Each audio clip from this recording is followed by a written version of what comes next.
Well, hello, hello. This is Cindy, your host at Ask Cindy Connector Live. Make sure that you follow me on TikTok, Instagram, and Facebook, and go to Ask Cindy Connector Live on YouTube. Hit that subscribe button and make sure to hit that bell icon to get notified of other awesome videos. A really quick plug for StreamYard. If you are a small to medium sized business and you would like a podcast just like this one, simply go to StreamYard.com. And if you'd like to comment today, go to StreamYard.com/Facebook so both of the platforms marry. A really big plug today for National Day calendar. Today is National Eggs Benedict Day. Wear pajamas to work day and go to nationaldaycalendar.com to check out all the amazing days. A little bit about the show. Here at Ask Cindy Connector, I created a live podcast so I could interview my friends and share what they're doing and connect them to my sphere of influence. I actually started the live podcast back in November, and I am super excited to have my friend Rachel here. She is with No More Duct Tape Fundraising. Rachel, tell us a little bit about your story and all about you. Cindy, thank you so much for having me hang out with you and your guests today. So I grew up in Jamaica, and Jamaica is a country of extremes. We have lots of wealth and affluence, but we have a lot of poverty. And so from a very young age, my parents were involving us in helping to make the world a better place for people that had it a little rougher than we did. So I fell in love with the field of fundraising and moved to the US and became an engineer. Finally found my way back to the nonprofit sector. And so today I teach nonprofit leaders how to raise money so that they can fully fund their missions and do good work. So tell us a little bit more about what you're doing. Are you working with any kind of sponsors or anything? Or how is your business transforming? So I work with foundations that are looking for help for their grantees to teach them capacity building strategies to help them raise money. But I also work as a coach. So I have coached more than 500 nonprofit leaders over the last 6 years. Oh, wow. So I don't do a whole lot of one-on-one coaching anymore, but I do a lot of group coaching. And so most people find me via my website, which is www.nomoreducttapefundraising.com. And the name came from the name of my book. And I wrote the book after coaching 500 nonprofits because I found that a lot of them had the same questions about how do we find money to do our work. And so from that book came a course. And so I teach a No More Duct Tape fundraising school in partnership with many foundations around the country. And it all adds up to a whole lot of fun and a whole lot of impact. So tell us about the website while I'm scrolling here. Sure. So, one of the things we all struggle with as fundraisers is things like boards that don't want to get involved. And so nonprofit leaders will always ask me, how do I get my board members to fundraise? Or where do I find money? How can I find a Rolodex of wealthy donors? And so what this website does is it really helps nonprofit leaders to understand what are some of the barriers to your success. And then obviously the book contains my blueprint for how I've helped nonprofit organizations build donor bases from scratch. So, if your readers are interested in learning more about how they can raise money for nonprofits, or they have friends that work for nonprofits, or people that serve on boards of nonprofits or volunteer, the book is a great place to start because it really shows you all the different sources of funding that are available to fund your work, and then has the different steps that you can use to build a great fundraising program. So tell me some stories of some of your nonprofits who've been coaching with you. Oh, sure. One of my favorites is World Relief of Spokane.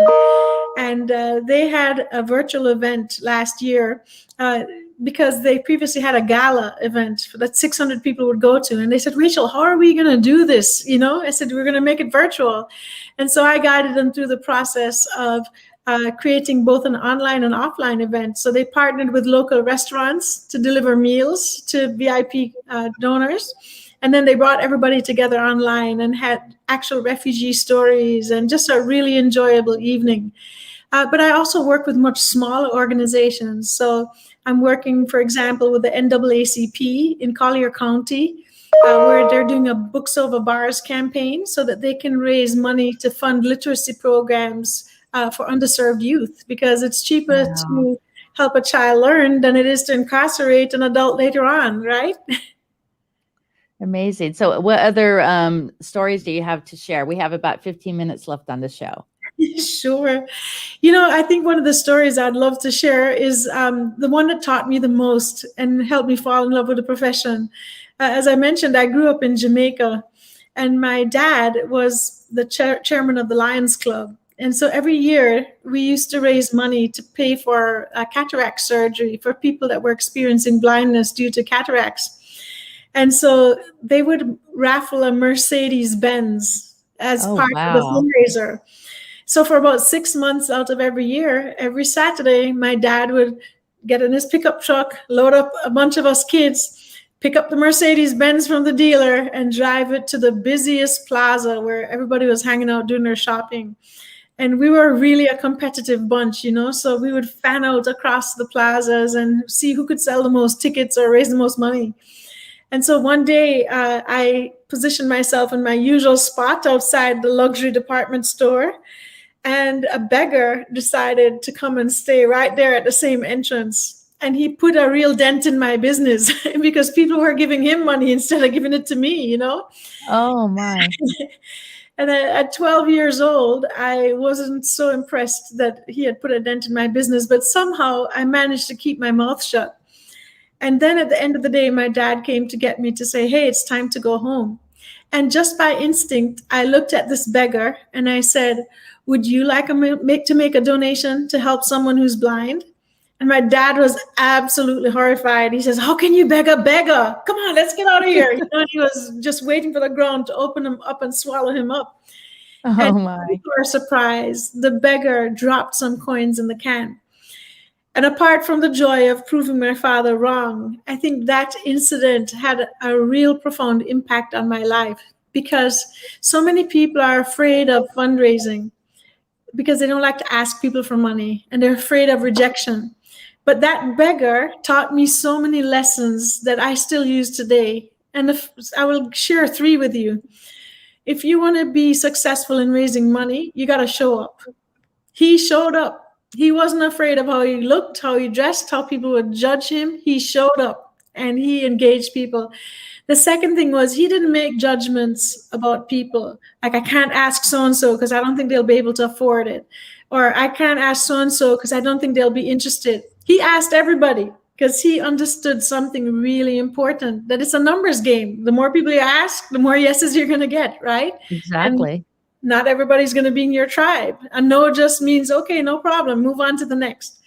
And then the third lesson that I learned from him was the importance of engaging people and building relationships with them.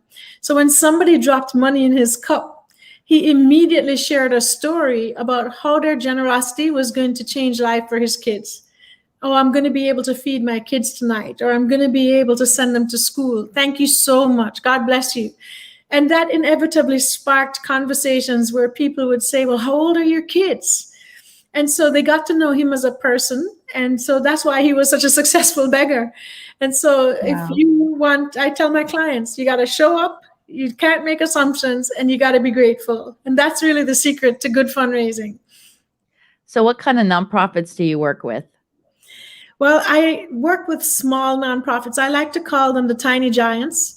And I have worked with really large nonprofits like Humane Societies or World Relief.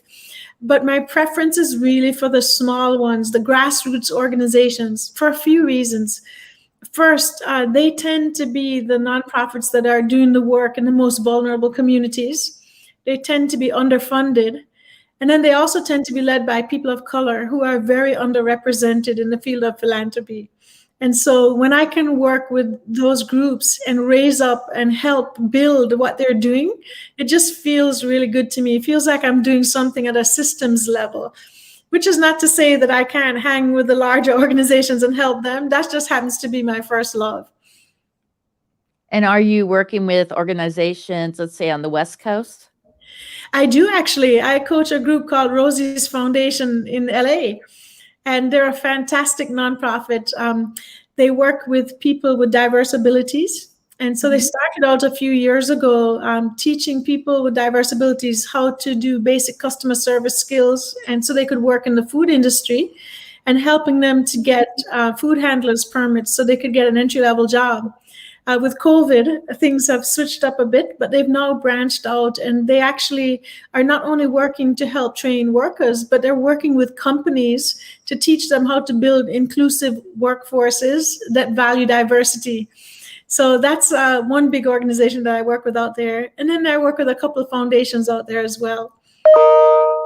So is there a particular thing that you do for an assessment, and then you take them on as a client, or what's the whole process of someone coming on with you? It really depends on what their needs are. Typically what will happen is somebody will buy my book and read it and reach out to me, say, I want to work with you. How do we do that?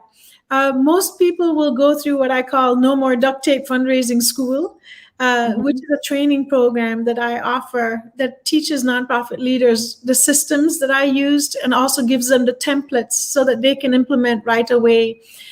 In a few cases, I will take on larger projects.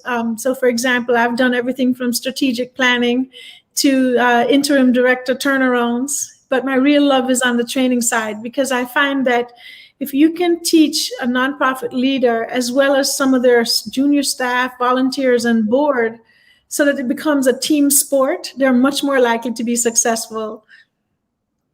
So can you tell us a little bit more? Let's say if you have a nonprofit who has very low funding, would you be able to help them? And what would be the cost for them to train with you? It really depends. A lot of my nonprofit partners come through foundations. So a foundation will hire me to work with a group of their grantees. So the foundation actually pays me to work with them. In some cases, nonprofits will pay me directly, but it really depends on the service that they want. So if people are interested in learning more about how they can work with me, the easiest way to do that is to go to www.nomoreducttapefundraising.com and reach out to me there. Or they can also go to my calendar, which is at calendly.com/Rachel NPP, as in Rachel, nonprofit professional, right? And they can schedule some time to chat with me there. I try to work within their needs and something that's going to be impactful so that they can recoup the investment they make with me. Sometimes nonprofits are able to pay me directly. Other times I'll direct them to funders that they can approach to help underwrite the cost of our work. And in some cases, there just isn't a way for us to work together, but I'm able to point them to resources to help them to get to that next level. I want to do a shout out to a couple of nonprofits. One is Fish for Life Foundation. I think I told you about them before. They do special needs fishing excursions here in Southern California. Also is my friend Chris. His son has Batten disease. It's called Project Sebastian. And yeah, they really need a lot of help with raising funds. So are those two organizations you could work with? I can work with any nonprofit. I've done everything from animal welfare groups to people with disabilities, education, people who restore voting rights for formerly incarcerated people who served their time, literacy, you name it. I have worked in those areas because the principles of fundraising are the same regardless of what your mission type is.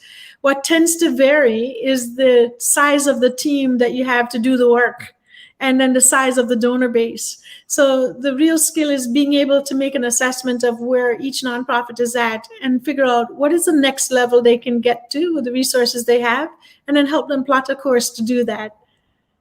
I have one more question. So I'm actually looking into possibly having a nonprofit in the future. I have a page on Facebook called Hugs for First Responders.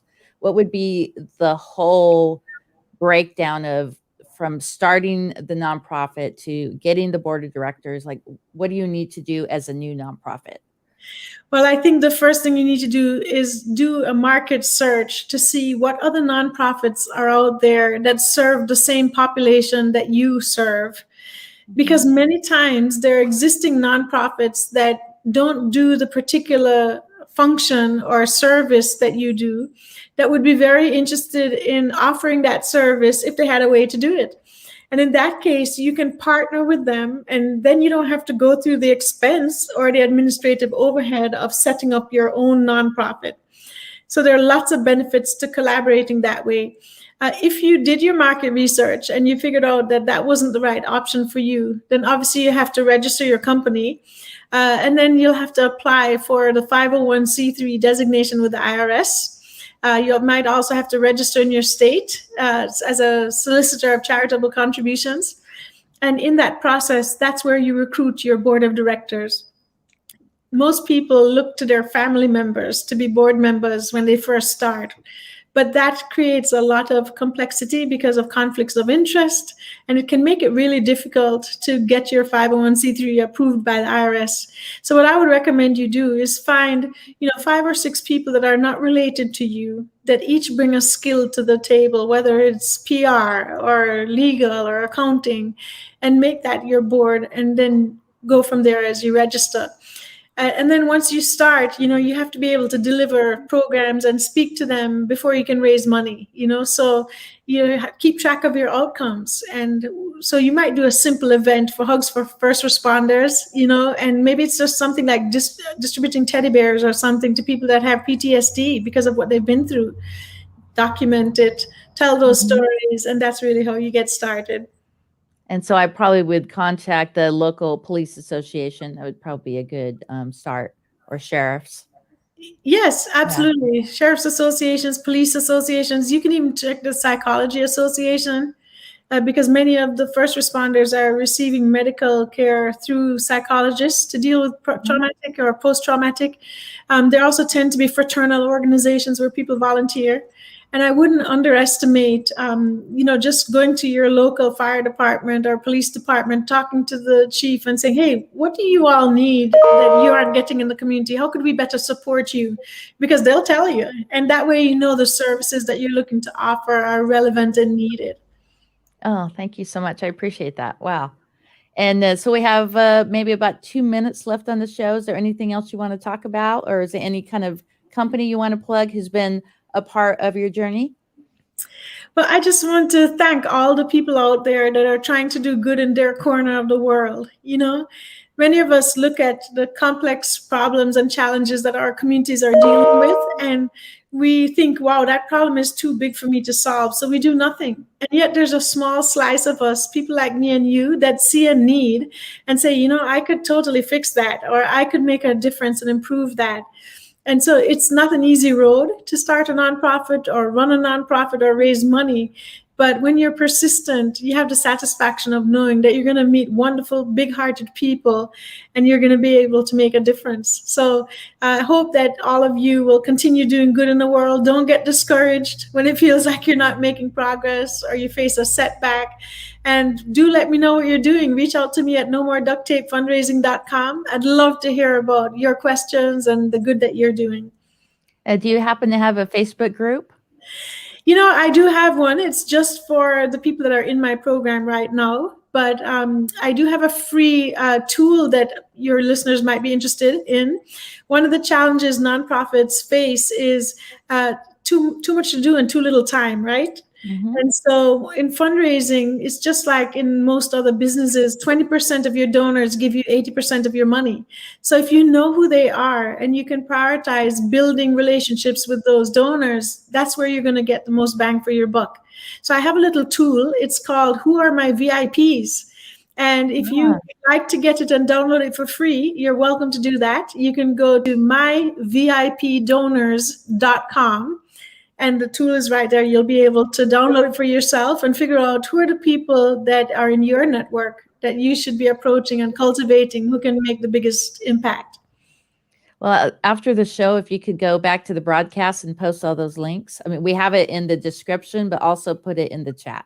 I'd be happy to do that, Cindy. Thank you so much. And I'm going to put you in the green room. I'll be in right about 30 seconds. Thank you so much. Such an amazing servant leader. Thank you so much, Rachel. Make sure that you check out her book. Go to her website at nomoreducttapefundraising.com and make sure that you follow the show at Ask Cindy Connector Live. Subscribe on YouTube. And next on the show, I have my friend Mary with the Mary West Network. Woohoo! Go out and make a difference. Happy Pay It Forward Friday.